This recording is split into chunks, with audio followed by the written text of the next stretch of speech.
ये 11 दिन में मां सबरी, गिलेरी, वानर, भालू, जटायु, ये सब के साथ जुड़े हुए देश भर में जो राम के स्थान थे, वहां जाकर राम के काज के लिए गिलहरी जैसा भी योगदान देने वालों को श्रद्धा पूर्वक प्रणाम करने का काम प्रधानमंत्री। किस चीज का आक्रोश?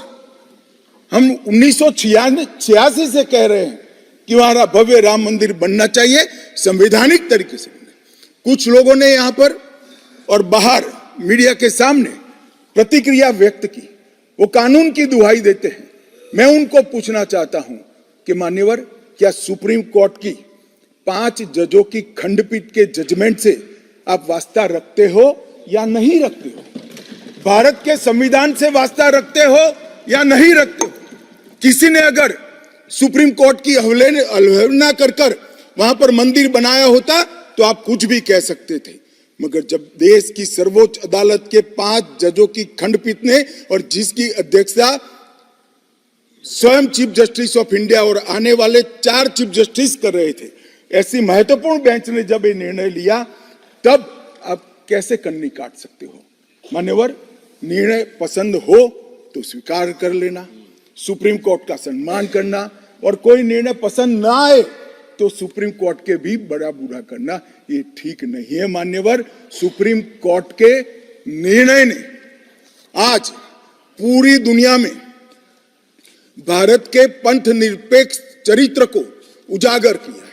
दुनिया में एक भी देश ऐसा नहीं है जहां बहुमत समाज ने अपनी आस्था का निर्वहन करने के लिए इतनी लंबी कानूनी लड़ाई लड़ी। हमने राह देखी है, सुप्रीम कोर्ट में लड़ाई लड़ी, और सुप्रीम कोर्ट का जजमेंट आने के बाद वहां पर आज भव्य राम मंदिर बना है। मान्यवर, एक लंबी लड़ाई के बाद स्थगितता में पड़े हुए मामले को नरेंद्र मोदी जी ने एक युग परिवर्तन करने के लिए, जब मोदी जी को देश की जनता ने लंबे समय के बाद और कांग्रेस के बगैर किसी दल ने पहली बार पूर्ण बहुमत के साथ प्रधानमंत्री बनाना, तब से ये लड़ाई शुरू हुई।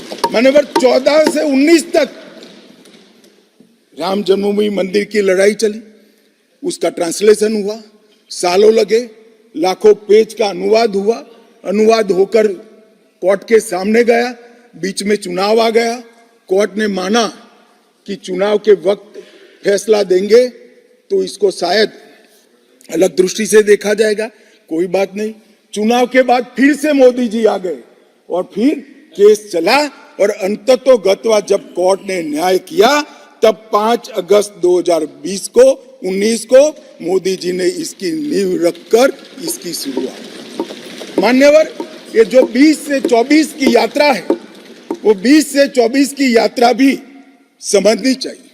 राम जन्मभूमि का आंदोलन ऐसे ही नहीं चला, इसके साथ हर गांव, हर घर में, हर करोड़ों राम भक्त, अनेक संगठन, भारतीय जनता पार्टी, राष्ट्रीय स्वयंसेवक संघ समेत घर घर गए, शिला लेकर गए, पूजा की, और वो पत्थर को राम मंदिर की शिला बनाकर अयोध्या तक पहुंचाने का काम। करोड़ों लोगों ने अपनी श्रद्धा, अपनी इच्छा संवैधानिक तरीके से, शांतिपूर्ण तरीके से अयोध्या पहुंचाई, और सुप्रीम कोर्ट ने जब जजमेंट दे दिया, निर्णय दे दिया, तब जाकर राम मंदिर के निर्माण की शुरुआत हुई। अडवाणी जी ने सोमनाथ से अयोध्या यात्रा भी की, और इसके साथ साथ निहंगों ने शुरू करी हुई लड़ाई, अशोक सिंघल जी जो चरम सीमा पर ले गए थे, अडवाणी जी ने जन जागृति की, और मोदी जी ने जन आकांक्षा की पूर्ति कर एक आध्यात्मिक चेतना का जागरण कर दिया। मान्यवर,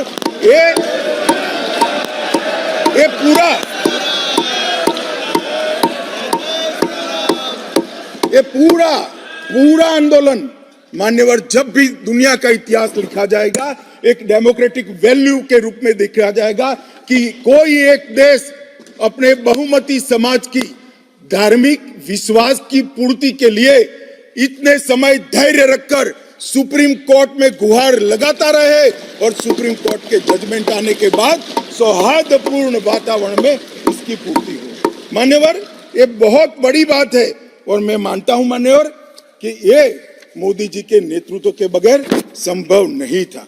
ये 11 दिन में मां सबरी, गिलेरी, वानर, भालू, जटायु, ये सब के साथ जुड़े हुए देश भर में जो राम के स्थान थे, वहां जाकर राम के काज के लिए गिलहरी जैसा भी योगदान देने वालों को श्रद्धा पूर्वक प्रणाम करने का काम प्रधानमंत्री। राम मंदिर का जब भूमि पूजन का समय आया, कोई पॉलिटिकल नारे नहीं लगाए, ना मोदी जी ने इसका नेतृत्व पॉलिटिकली किया, ना हमारी पार्टी ने किया।